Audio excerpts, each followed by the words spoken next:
Today I want to show you a package that arrived from Thailand, straight from a laboratory. Here's the official document, a phytosanitary certificate. It proves that these plants have been carefully inspected and are completely healthy.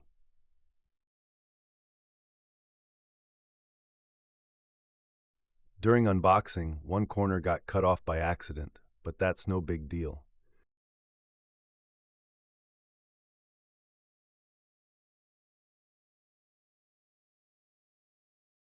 The delivery was handled by a special company that makes about one trip per week, the plants in controlled thermal conditions, so they don't get too cold along the way.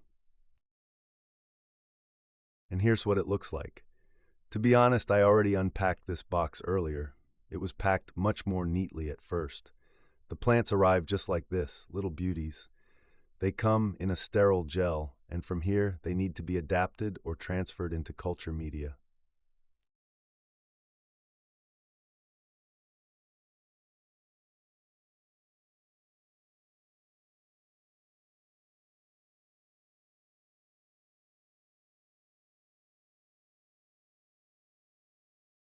Look at this beauty, Aglaonema.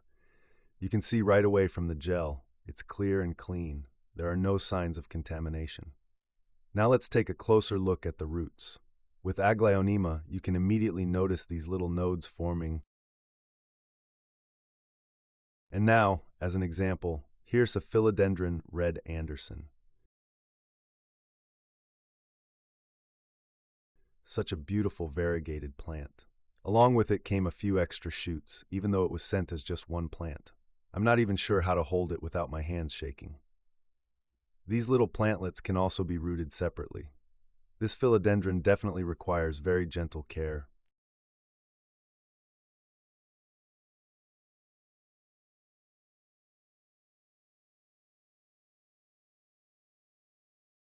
This is a Philodendron Spiritus Sancti, a rare and truly beautiful plant, one of my favorites. It looks so delicate and elegant. Later, it will grow into a very large and impressive plant.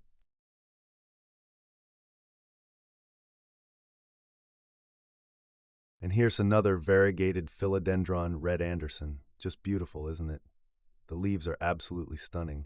Such amazing variegation.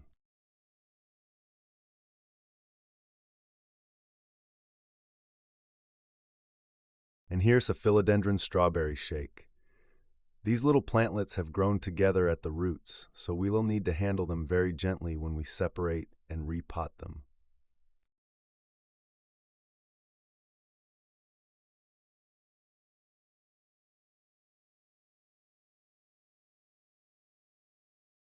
These are the kinds of plants that arrive in the package. You can see here, this leaf has already died. They are actually quite fragile. This plant was grown entirely in a laboratory. It has never known anything else but warm, bright conditions with a constant supply of sugar. In fact, it doesn't even photosynthesize here. It doesn't need to. All of its energy comes from the sugar in this gel.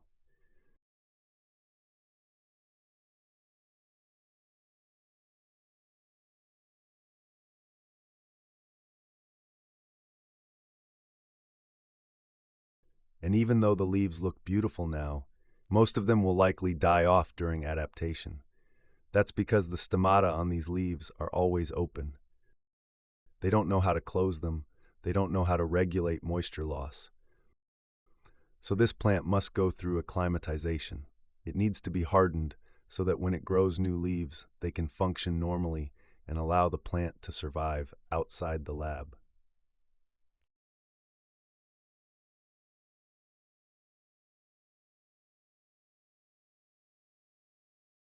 Here's another bambino, Alocasia bambino.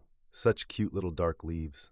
That's Alocasia for you. And look at this wonderful root system.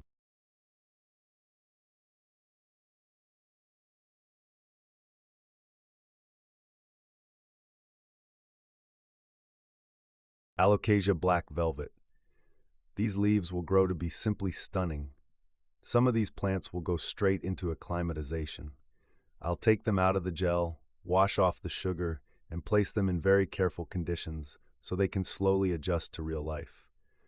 Others, I'll try transferring into Murashige and Skoog medium to grow clones from them.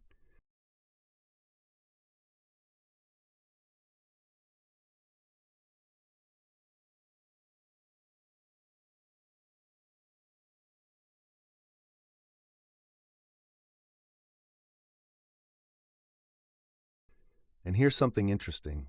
You can clearly see that for these plants, it doesn't matter which way they grow.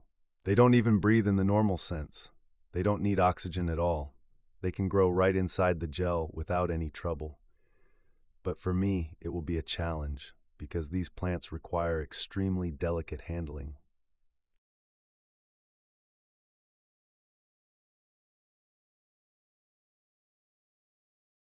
Alocasia silver dragon. Such a beautiful plant, simply gorgeous. There should be 10 plants here, and yes, it looks like there are 10. You can even see something else, a little root starting to grow.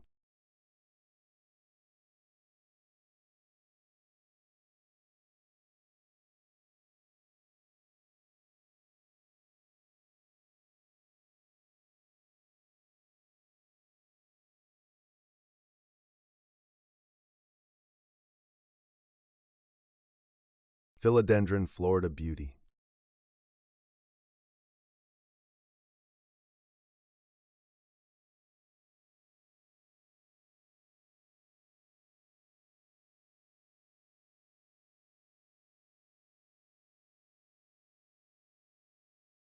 In total, there are about 10 different plant varieties here.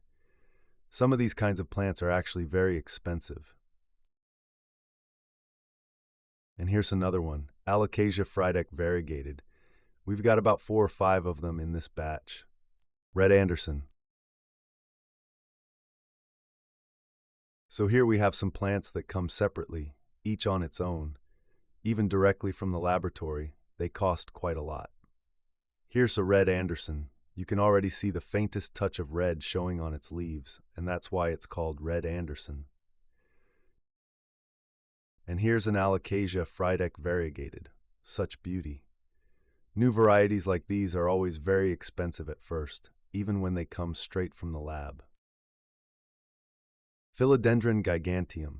Something about this one. I don't quite like the look of the gel. Maybe it isn't an infection, but still, there's a bit of darkening in the gel. So this will require very careful handling. I'll be separating these plants one by one, placing each into its own sterile jar in my lab. Every single plant will be handled with sterile tweezers after first treating this package properly.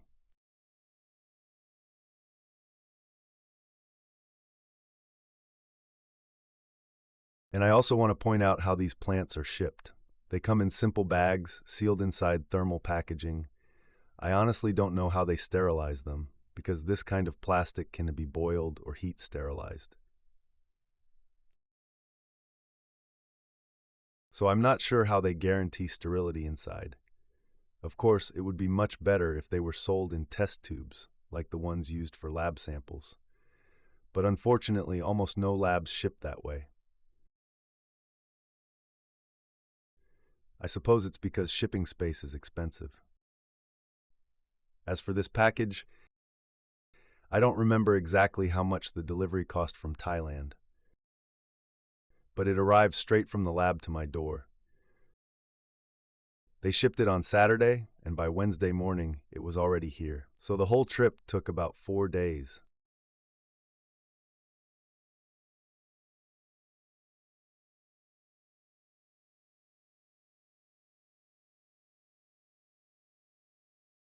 And here you can see, when we look closer, some of these plants don't yet have roots.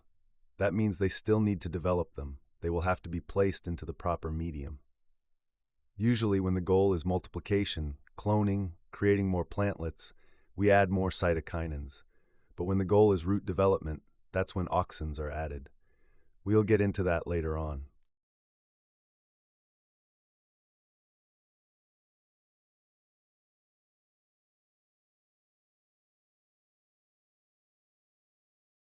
Here's another Alocasia Frydek Variegated.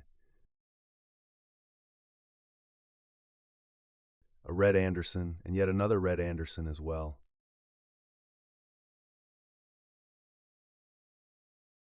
So that's the beautiful shipment that arrived from Thailand.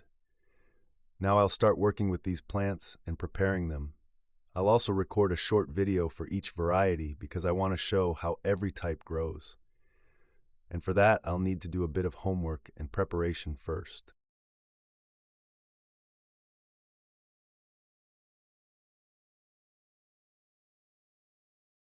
And here is a bit of beauty from my garden. It's already mid-August. This one is finishing its bloom now, but it's still just gorgeous. And this one here, that's an Alocasia, a houseplant. Not a rhododendron, but Alocasia. It bloomed with these flowers all through last winter, and now it's ready to keep producing many more. It gathered strength over the summer, so everything around should look beautiful.